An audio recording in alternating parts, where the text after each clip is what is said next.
We've now run through all the behaviours of mental literacy, but at the start of the tape, you said that there was this myth about the athlete, the thick jock, the stupid athlete. But on the other hand, the classicals, the Greeks and the Romans, had this ideal, mens sana in corpore sano, healthy mind in a healthy body. Now, there's a contradiction here, surely, somewhere. Yes, there is, and the Greeks were right. What a surprise. Yes. It's a very interesting correlation. And it really comes down to what is the brain and how does it receive its foods. Now, the prime, if you like, physical foods are oxygen and nutrition. It's got to have those two. Mm-hmm. Now, interestingly, the cardiovascular system is primarily designed to feed your brain. People think, oh yeah, the blood's circulating away and it keeps me going. What it really keeps going is your brain. These million brain cells feed on oxygen. So every time you breathe in, you are taking in something like 300 billion molecules, masses of oxygen. Your lungs are like, if you like, a heavenly grapevine with 10 billion little grapes, and each one of those grapes takes in oxygen.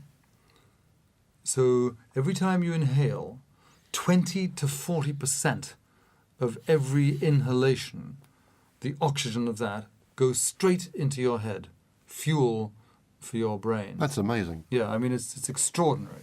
So you have these hundreds of billions of red corpuscles carrying the oxygen around from these billions of quadrillions of cells in your lungs. And your brain gets all that benefit if you're breathing in oxygen. Now, what we've discovered is that if you are unfit, fundamentally your breathing is shallower, your lungs are more clogged, your blood system is more sluggish, and so your poor old brain is like this unbelievably superb, either Ferrari or Concorde, perfect piece of machinery, and you're pumping into it 10th grade fuel clogged with all kinds of rubbish and irrelevances. So the brain trying to think is actually slowed down. Its processes are all stultified. And so we realize that actually what gets into your brain primarily comes through your body, and your body needs to be processing that information, that data, that physical material in the best way possible. And that's why the Greeks were right, that the healthy body feeds and supplies the brain. In other words, gives it a better nutrition, nurtures it better, looks after it better. So what I'll do is quickly give the genius formula for health. And it is why most of the geniuses tended to be phenomenally energetic and very fit, not the incorrect standard assumption that they were all unfit. They were very fit. And physically dominant as well. And physically dominant, and hearts pumping away, and energy pouring out and emanating, radiating in all directions. So simple formula for getting the body fit so that it can keep the brain fit in physical terms. The first thing is to make sure you are aerobically fit. All that means is that for 3 times a week, you do some constant activity that keeps your heart beating at about 120-ish beats a minute. And you can go to any good gymnasium, good athletic trainer, and find out at what rate your heart should be beating. Now, interestingly, the best sports for that tend to be things like swimming, aerobic training, obviously, dancing, constant aikido, rowing, those sports that allow you to keep the heart pumping and the blood circulating. And after 20 minutes, the brain and body systems say, aha, this is a bit of a strain. We need a stronger heart. We need bigger blood vessels. We need more blood vessels. And if you do it 3 times a week, you multiply the number of capillaries in your body. You increase the amount of blood by a pint. You increase the amount of red corpuscles, oxygen carriers within each pint, so they become more dense and compact and efficient. You increase the number of disease fighters per pint, so the whole system becomes far more sophisticated, elegant, and designed to survive, and feeds the brain with pure oxygen and energy rather than this low-grade gunge that it would otherwise get. And that's a million brain cells. In fact, there's a taking parallel here, isn't there, between the brain cells, which actually repair themselves and improve when they're given the right exercises, the right thinking material, Correct. and the body, blood, aerobic, increasing and improving itself when you do the right exercise. Absolutely. And if you look at now the mental sports, the World Memory Championships, the World Chess Championships, the World Checkers and Drafts Championships, the leaders in those fields are beginning to realize that that mental sport they're involved in is very physical. Garry Kasparov in chess, tremendous physical presence. And what does he do? He trains physically and especially aerobically. He knows that after 5 hours of intense mental effort, if he's not getting enough oxygen, he could miss the 30th variation on the 72nd move of the game that may decide whether he's world champion or not.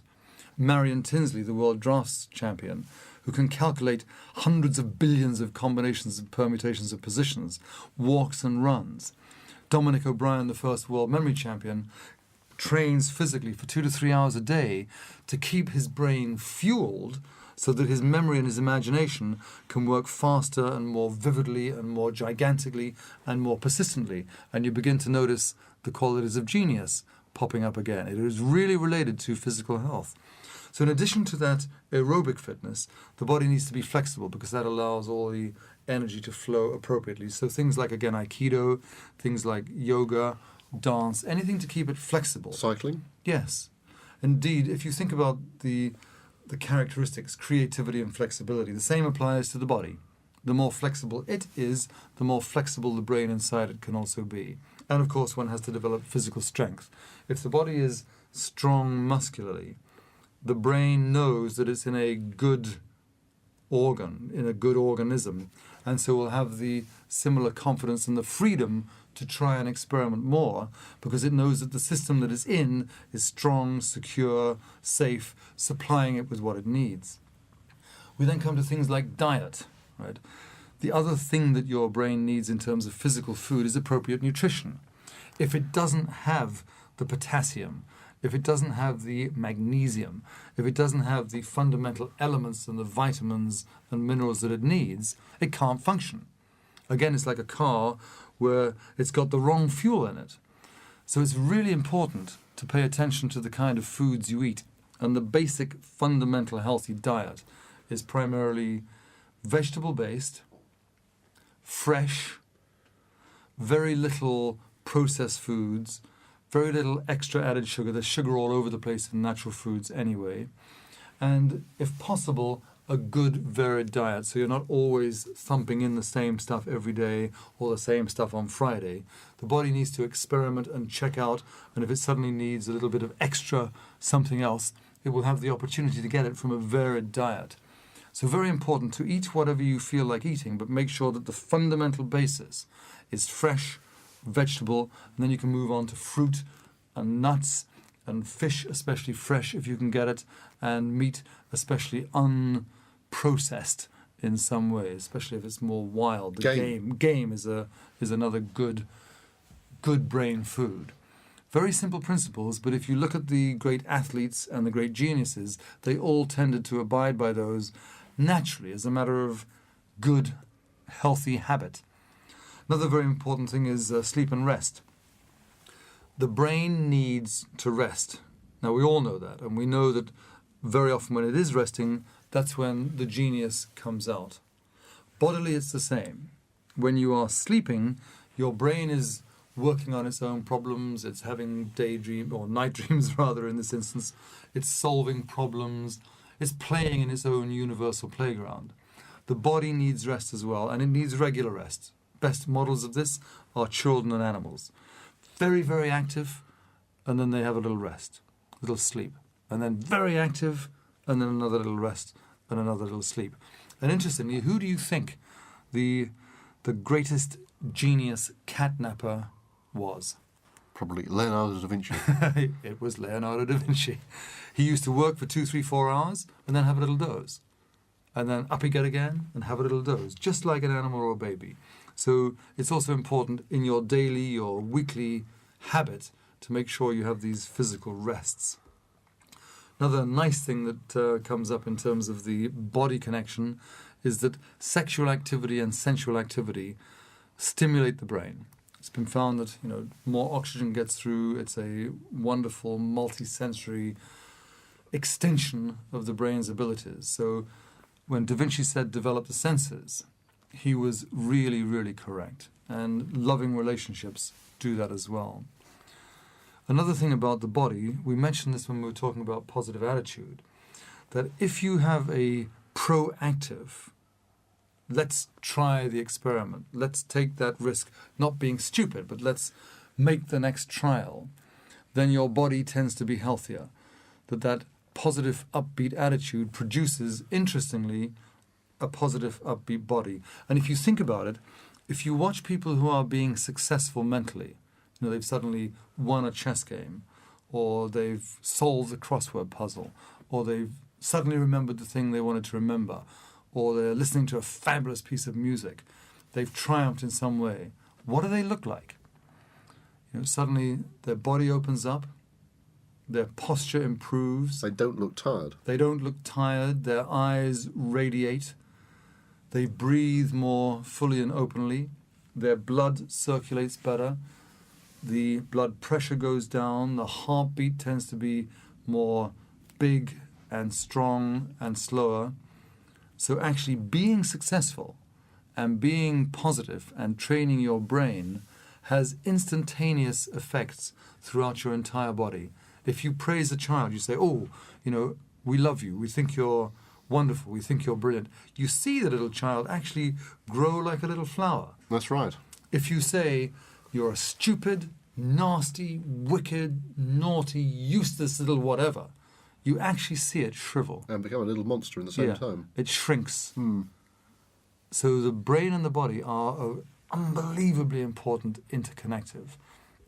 And I mean, really what one says in conclusion here is that the Greeks did have it right, that the healthy body does feed a healthier and healthier mind, and that a healthier mind creates and feeds a healthier and healthy body. Mens sana in corpore sano should be up on everybody's wall. We're nearing the end of this fascinating intellectual and mental journey. Yes. We've looked at the multiple intelligences, we've explored the amazing exploits of the geniuses and defined their characteristics. We've learned that we have a left and right brain and what that means. We've looked at the facets of mental literacy, the physical attributes. What do we do now to make sure that all this sinks in and we can use it? As Goethe said, we act now, we begin it now. So what I'm going to recommend is a series of actions and steps that you can take. In each of the sections, I'm going to talk about 1, 2, or 3 things you can do. So this is going to be a great menu. Now, you may already have decided to do certain things already, but this is a recommended menu, a smorgasbord of intellectual activity that you can embark upon. This is in the exploration of your own genius. So let's start with the multiple intelligences. Highly recommended that you review those and check your own. Have a look at them, see how you rate yourself in terms of them, and then develop a plan for developing them. So you examine, you identify the areas of more weakness, identify the strengths, build on the weak areas, and continue to build on the strong areas, having them support you in the weaker areas. And also when you're doing this, have fun. So experiment and play. For example, you may have never particularly played with numbers, your numerical intelligence. Have fun. Get puzzle books, play around, enjoy it. Be like the Aikido players. Be like Newton on the shore of knowledge and truth, playing with the beautiful pebbles. Play with your brain and your multiple intelligences. And also, I highly recommend that you join the Use Your Head clubs. These are clubs designed basically for anybody with a brain who wants to learn how to use it. And it comes under the umbrella of the Brain Trust, a charity devoted to researching and exploring and explaining latest information about the brain. The Use Your Head clubs have people who are dedicated to their own intelligences, the multiple intelligences, and to exploring their genius. So highly recommended you contact them. The information's in the booklet that comes with the tape. and meet other people who are embarking on these same incredibly exciting journeys. So that's stage 1 of the Genius Formula program. What's stage 2? Yes, stage 2 of the Genius Formula program is the geniuses themselves. We've actually given you 10 major geniuses and commented on many others during the tapes. What I recommend here is that you select your favorites and you use them as role models.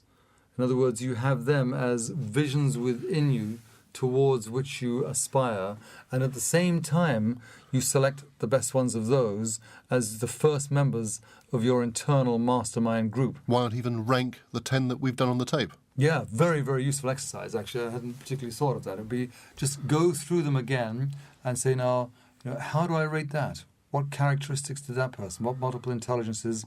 And then select your favorites. And also recommend that you study geniuses in general. In fact, the book that you and I have written, Ray, I personally recommend. I don't know if you would recommend it. I recommend it too. Book of Genius, in which we explore hundreds of the geniuses and go through their characteristics. And also, of course, any of the biographies on geniuses who you think, oh boy, I'd like to find out more about that person. Now that I'm aware of what genius is, I'll scan the horizon for geniuses and pick out a new book to read on a new genius every month, every 6 months, every year. Or if you're speed reading, every week. If you're reading really well every day. Or if you've got a mastermind group of speed readers, you can get through 5 in a day, and that's actually what some people are already doing in the Use Your Head clubs. Then the third major section is the characteristics of the geniuses. First of all, the vision. Very important that you as an individual define your own current life vision. In other words, what are you doing on the planet? What are your main goals? What do you wish to accomplish? Now, the minute you do that, as Goethe said, once you're committed to that vision, all manner of things will begin to happen that you would never have dreamed could have come your way. So do that now. Define that vision. You can always resculpt it, redefine it, but once you have it, it leads you on to the next stage of your visioning. And then when you've done that, analyze all of your mental characteristics, the genius characteristics. So have a look at your persistence, have a look at your subject knowledge, your mastermind group at the moment, how positive your attitude is, how your planning is going in general, your short, medium, long term, how well you are learning from mistakes, how creative you think you are, what your mental literacy quotient is, and that should be rising now. And give yourself marks out of 100 in each category. Yeah, absolutely. And then you can use that as an ongoing, constant monitor to see how you are progressing. And of course, make sure that you continue to build your energy, which if you're doing all the things we recommend, you will naturally, automatically begin to do. So you devise a plan then for the development of your genius characteristics. And that then brings you to the first stage of your mental literacy, the left and right cortex, the left and right hemispheres of the brain. What we've actually described there is a matrix of intellectual skills that you have. So what I recommend is that you apply that matrix to your life. You apply it to your work, your study, your family, your personal, your spiritual, your community life. One example, you walk into your home and you say, how much does my home appeal to my genius set of cortical skills? Are my numerical skills being satisfied? Are my color needs being satisfied? Are my musical and rhythmical needs being satisfied? Do I like the tactile feeling of it? Are my sensory needs being satisfied? So you place this grid, this matrix on your home, and you say, well, that's interesting. I really don't have much music at all, and I love music. Why not? Adjust that. Or you might say, boy, it's pretty drab in here, or I don't like the feel of this. So you start to adjust your environment to feed your natural genius. You can apply the same thing to your family. How much musical enjoyment do we have together? How much physical enjoyment do we have? How colourful are our lives? So on this left and right side, apply that to every aspect of your life and get the feedback and then make the appropriate ongoing adjustments. And at the same time, decide to balance and integrate. The great brains tended, as we said, to use both sides in harmony and integration with each other, Da Vinci being the ultimate example there. So go towards your Da Vincian cortical balance. And as a general comment, add more colour to your life. That means real color, but become a colorful person.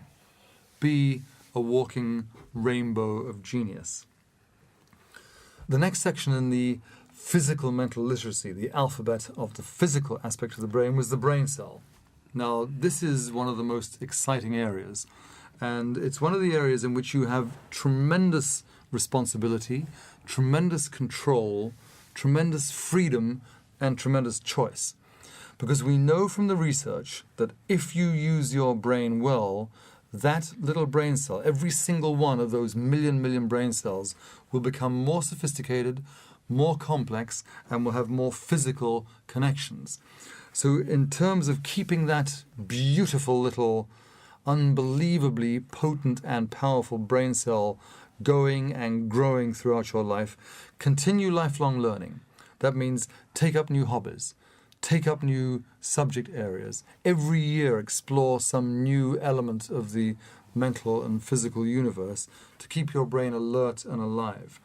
Next, have a positive attitude. Develop that positive attitude, because if you are talking yourself down, if you are beating yourself up, if you are negating yourself, what you're actually doing in those brain cells is creating these giant whirlpools, these black holes of negativity, which literally pull you down, depress you, demotivate you.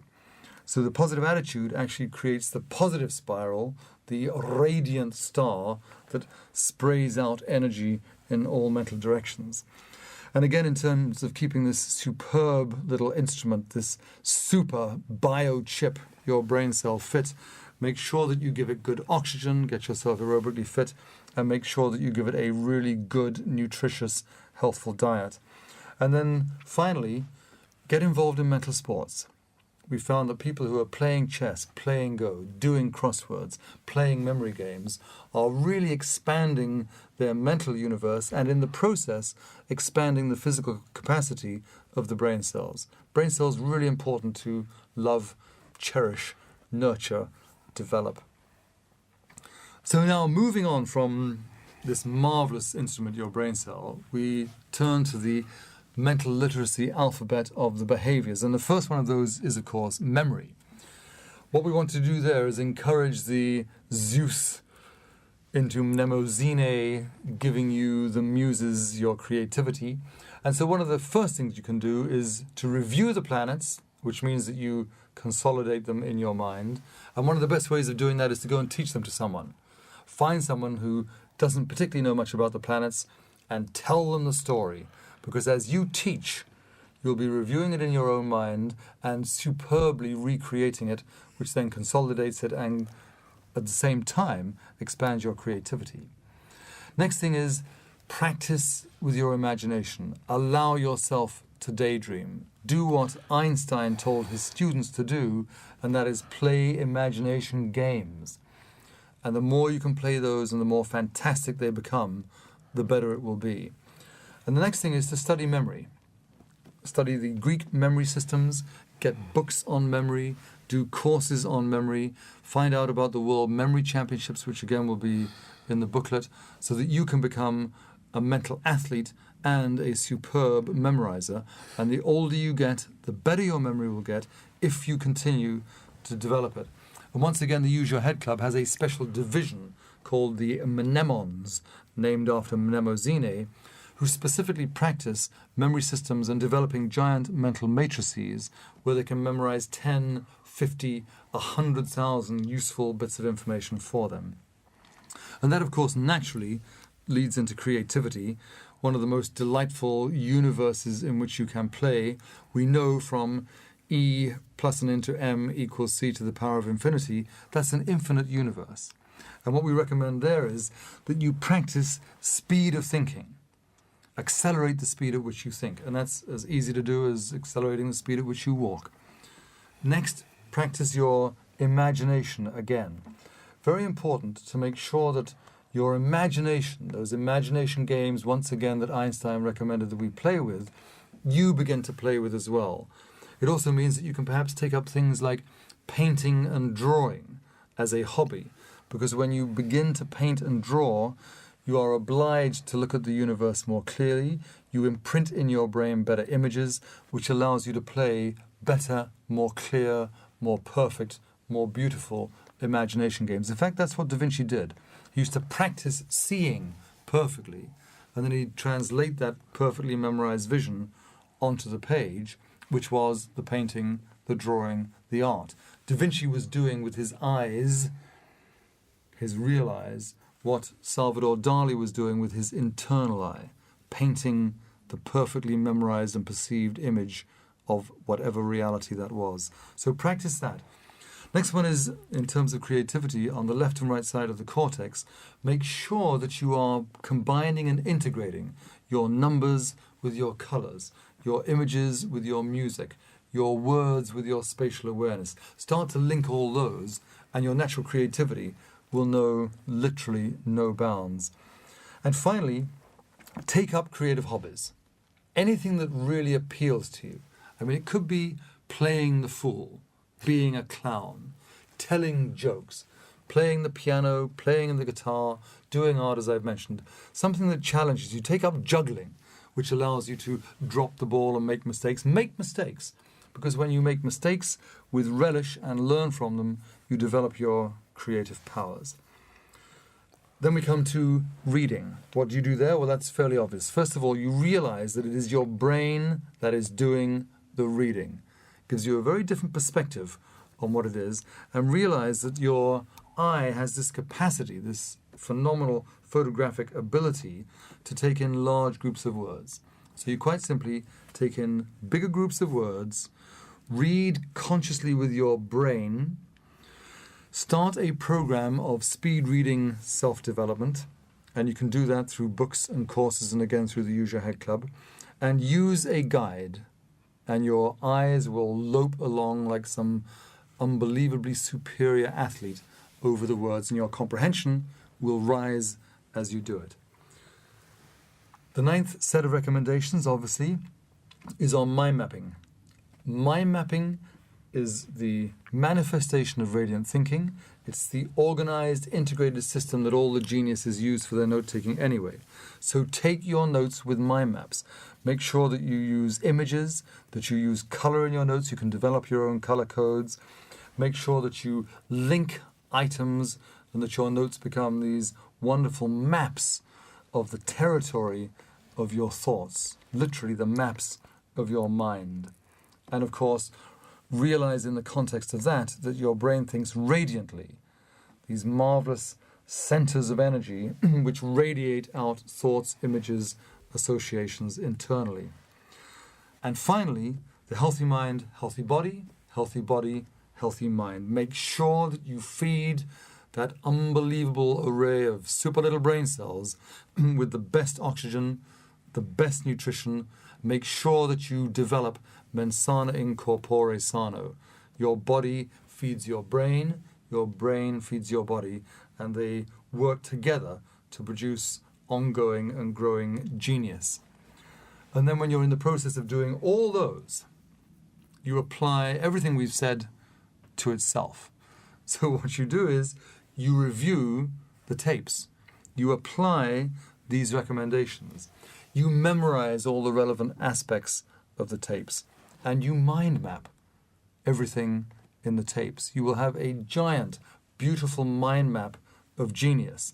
And for those of you who are getting really involved, you can have one big mind map, which is the overall picture, which in a sense we've just summarized and reviewed for you. And then you can have individual mind maps on each genius if you want, which you can grow as you find out more and more about them. Individual mind map on health, individual mind map on the brain cell, so that you are growing your maps of mental literacy and thus feeding your own genius. And finally, let us know. You are guaranteed, as all the geniuses said, to have success if you've got the vision, you persist with it, you keep on going. So let us know your amazing success stories. We look forward wonderfully to you showing us your genius.